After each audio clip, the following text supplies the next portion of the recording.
तो आज हम डिहाइड्रेशन के ऊपर बात करेंगे कि आपको प्यास क्यों लगती है, डिहाइड्रेशन बॉडी से क्यों होती है, पानी बॉडी का इतना एक्स्ट्रा एक्सक्रीट क्यों हो जाता है, उसकी वजूहात क्या हैं और फिर हम उसको ओवरकम कैसे कर सकते हैं। किन टिप्स को हम फॉलो करके एक हेल्दी वे से अपने रमज़ान करीम को बेहतर तरीके से गुजार सकते हैं और अपनी बॉडी की मादनियात को कम से कम बॉडी से रिमूव आउट होने में मदद करें। और ऐसी कौन सी हेल्थ टिप्स हैं जिनको हम फॉलो करके एक हेल्दी वे के साथ अपना रमज़ान पूरा कर सकते हैं और रोज़ा अच्छी तरीके से इफ्तारी तक पूरा कर सकते हैं।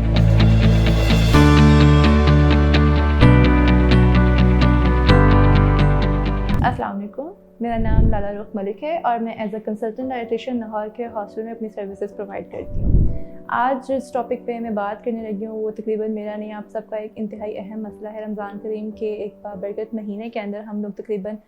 जब हम रोज़े रखते हैं तो एक गर्मी के माहौल में, गर्मी के मौसम में रोज़ों के अंदर जो एक बहुत बड़ा मसला आता है वो ना सिर्फ आपकी भूख का होता है बल्कि सबसे इम्पॉर्टेंट चीज़ होती है कि आपको प्यास लग रही होती है, डिहाइड्रेशन हो रही होती है। तो आज हम डिहाइड्रेशन के ऊपर बात करेंगे कि आपको प्यास क्यों लगती है, डिहाइड्रेशन बॉडी से क्यों होती है, पानी बॉडी का इतना एक्स्ट्रा एक्सक्रीट क्यों हो जाता है, उसकी वजूहात क्या हैं और फिर हम उसको ओवरकम कैसे कर सकते हैं। किन टिप्स को हम फॉलो करके एक हेल्दी वे से अपने रमज़ान करीम को बेहतर तरीके से गुजार सकते हैं और अपनी बॉडी की मादनियात को कम से कम बॉडी से रिमूव आउट होने में मदद करें। और ऐसी कौन सी हेल्थ टिप्स हैं जिनको हम फॉलो करके एक हेल्दी वे के साथ अपना रमज़ान पूरा कर सकते हैं और रोज़ा अच्छी तरीके से इफ्तारी तक पूरा कर सकते हैं। तो सबसे इम्पॉर्टेंट चीज़ जो है वो ये है कि हम लोगों का जो एशियन खाना है उसके अंदर हमारा क्वेश्चन कुछ ऐसा है कि हम बहुत ज़्यादा इसके अंदर नमक का इस्तेमाल कर रहे होते हैं। हम सबको पता है कि नमक डायूरेटिक जो है वो एक डायूरेटिक प्रॉपर्टीज़ रखता है जिसकी वजह से आपके जिस्म के अंदर, आपके खून की नालियों से, आपकी आर्टरीज़ के अंदर से जितना भी एक्स्ट्रा पानी होता है उसको खींच लेता है और आपकी किडनीज़ उनको रिमूव कर देती है।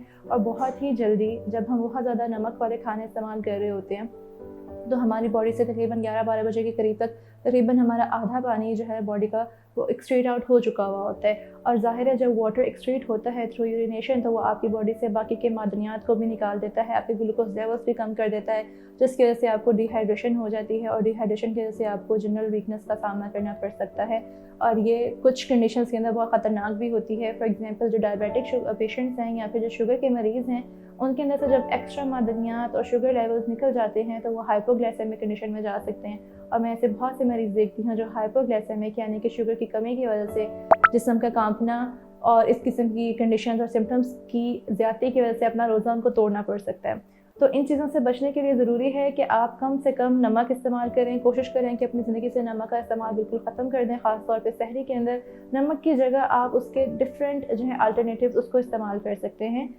जिस तरह कि आप अदरक जो है उसका इस्तेमाल कर सकते हैं या सीजन्स हो सकती हैं, सीजन्स डिफरेंट होती हैं, उनका यूज़ करके जो ऑर्गेनिक सीजन्स होती हैं, हर्ब्स होते हैं, उनका इस्तेमाल करके आप नमक का इस्तेमाल कम कर सकते हैं। उसके बाद दूसरी बहुत इंपॉर्टेंट चीज़ है जो हम लोग खाने पीने के अंदर अपने उसका नमक मिर्च का और मसालों का इस्तेमाल बहुत ज़्यादा कर रहे होते हैं। मसाले और जितने भी ये आपके हर्ब्स हो गए या जितने मसाले हैं ये आपके बॉडी के अंदर आपकी जो बॉल मूवमेंट्स होती हैं, मैदे की जो मूवमेंट्स होती हैं उनको फास्ट कर रहे होते हैं, वो तेज़ हो रही होती हैं। उनके तेज़ होने की वजह से आपको स्टमक इन्फेक्शन का मसला भी हो सकता है। और बॉल मूवमेंट्स फास्ट होंगी तो आपकी बॉडी से जल्दी पानी निकलेगा क्योंकि आपकी जो वर्किंग है वो ज़्यादा हो जाएगी स्टमक की और आपके लिवर की और आपके इंटेस्टाइन की, जिसकी वजह से आपकी बॉडी से जल्दी पानी रिमूव आउट हो जाएगा। पानी रिमूव आउट होने की वजह से आपकी स्किन के ऊपर भी असर हो सकते हैं, आपकी स्किन हेल्दी नहीं रहती है। तो अपनी बॉडी के अंदर पानी को स्टोर करना बहुत ज़रूरी है। बट वाटर स्टोर करने के लिए आपकी बॉडी के अंदर ऐसा कोई सिस्टम नहीं है कि वो उसको ज़्यादा देर तक स्टोर करेगा। तो अब हमारे बॉडी के जो जितना नेचुरल पानी है, हमें पता है कि 75% हमारी बॉडी से पानी के ऊपर ही कंसिस्ट रह रही है। तो कम से कम उस 75% पानी को हम अपनी बॉडी के अंदर रिस्टोर कैसे कर सकते हैं और सस्टेन कैसे कर सकते हैं, उसके लिए आपका हेल्दी लाइफस्टाइल और हेल्दी डाइटरी मॉडिफिकेशंस बहुत इंपॉर्टेंट है जो आपने सहरी में करनी होती हैं। अपनी सहरी की कुछ चीज़ों को, कुछ पॉइंट्स को अल्टर करके आप बहुत बेहतर तरीके से, बहुत अच्छे तरीके से अपने पानी को स्टोर कर सकते हैं और डिहाइड्रेशन और पानी की कमी से बच सकते हैं। उस पर सबसे इम्पॉर्टेंट चीज़ तो ये है कि तले हुए खाने जो हैं वो नहीं खाने आपने। जो एक्स्ट्रा आप बहुत ज़्यादा जो हम लोग घी का इस्तेमाल कर रहे होते हैं वो भी आपके जिस्म से पानी निकालने का एक जो है वजह बन सकता है। दूसरी बहुत इंपॉर्टेंट चीज़ है कि हम लोग जो है हाई सॉल्ट तो इस्तेमाल कर ही रहे होते हैं, हाई शुगर बिल, लाइक जिस तरह से आप लोग लस्सियाँ पी रहे होते हैं, हम लोग या फिर मीठी लस्सी पी रही या नमकीन लस्सी पी रही, दोनों तरीके से ही लस्सी आपके जिस्म से पानी को निकाल देगी और आपको डिहाइड्रेशन का मसला कर सकती है। तो उसके लिए बेहतर ये है कि आप दही का इस्तेमाल करें, नॉर्मल लो जो है फैट मिल्क का इस्तेमाल करें। दही का इस्तेमाल करें। दूसरी एक बहुत इंपॉर्टेंट चीज़ ये है कि जो हम लोग जिस तरह से चाय पीते हैं, चाय भी उसके अंदर कैफ़ीन होती है, वो भी डायरेटिक्स होते हैं, उसके अंदर आपकी बॉडी से पानी रिमूव कर रही होती है। तो चाय का और कैफ़ीन का, कॉफ़ी का इस्तेमाल कम से कम करें, और अगर करना ही है तो एटलीस्ट दूध पत्ती बनाकर चाय ना पी जाए, क्योंकि चाय कोई शरबत नहीं है, चाय एक कहवा होता है। तो आप कोशिश करें कि कम दूध इस्तेमाल करें, बाकी पानी इस्तेमाल करें और कहवा इस्तेमाल करें, और उस तरीके से पानी जो है दूध पिएँ, ताकि आपके जिस्म के अंदर पानी रिस्टोर हो सके और सस्टेन कर सकें। और एक बहुत इंपॉर्टेंट चीज़ है कि हम लोग सहरी जो है बहुत बिंज ईटिंग कर रहे होते हैं, हम बहुत जल्दी खाना खा रहे होते हैं, जिसकी वजह से बहुत जल्दी बॉडी से वो रिमूव भी हो जाता है और हम आखिरी टाइम तक पानी पी रहे होते हैं। आप रात को अफ्तारी जब हम कर लेते हैं, उसके बाद से पूरी रात आप पानी का इस्तेमाल करें, क्योंकि पूरा दिन के अंदर जो आपकी फास्टिंग में पानी की कमी हुई थी, उसको पूरा करना बहुत ज़रूरी है। आपके सेल्स चलते ही सारा फंक्शन पानी के ऊपर है। तो ये चीज़ बहुत इंपॉर्टेंट है कि कम से कम अफ्तारी के बाद आप हर 2 घंटे के बाद या हर घंटे के अंदर 2 से 3 गिलास पानी के लाजमी इंटेक करें, और पूरी रात के अंदर कम से कम 10 से 12 गिलास पानी का इंटेक लाजमी करें, बजाय इसके कि आप पूरी रात पानी नहीं पी रहे हैं और फिर एकदम से सहरी में जब पानी पिएंगे तो वो उतनी ही जल्दी निकल जाएगा। तो ये चीज़ बहुत इंपॉर्टेंट है कि अगर आप एकदम से पानी पी लेंगे तो वो फ़ौरन से रिमूव हो जाएगा। तो आप आहिस्ता आहिस्ता करके पानी पिएँ। सहरी से 2 घंटे पहले पानी पीना शुरू करें, हर आधे घंटे के अंदर 1-1.5 गिलास पानी का पिएँ और उसको जो है कवर करें। डिहाइड्रेशन इसलिए भी आपकी बॉडी के लिए ख़तरनाक है क्योंकि जो आपके दिल के मरीज़ हैं, या फिर जो शुगर के मरीज़ हैं, या फिर जिगर के मरीज़ हैं, इन सबको पानी की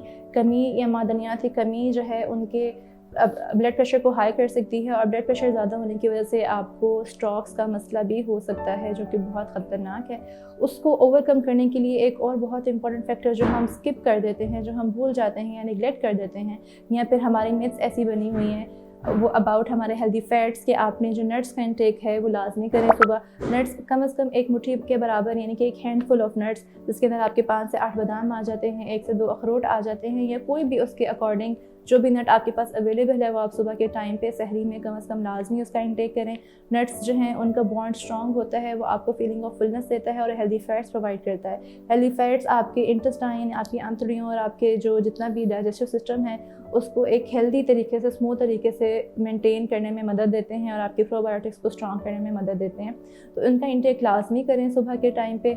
आप कोशिश करें कि कम से कम ऑयल वाले पराठे इस्तेमाल करें, थोड़ा सा ऑयल इस्तेमाल करें, देसी घी की 1 चम्मच का इस्तेमाल करें, साथ में अपने फ़ैट्स का इंटेक लाजमी करें, कम से कम 1 मुट्ठी जो है वो इस्तेमाल लाजमी करें। उसके अलावा अगर आपको किसी भी किस्म का जिस्म में मसले हैं, मसाइल हैं, या फिर रमज़ान से मुतालिक आपने कुछ डिस्कशन करनी है या किसी किस्म की कंसल्टेशन रिक्वायर्ड है, तो आप मरहम के प्लेटफॉर्म के थ्रू मुझसे ऑनलाइन कंसल्टेशन ले सकते हैं।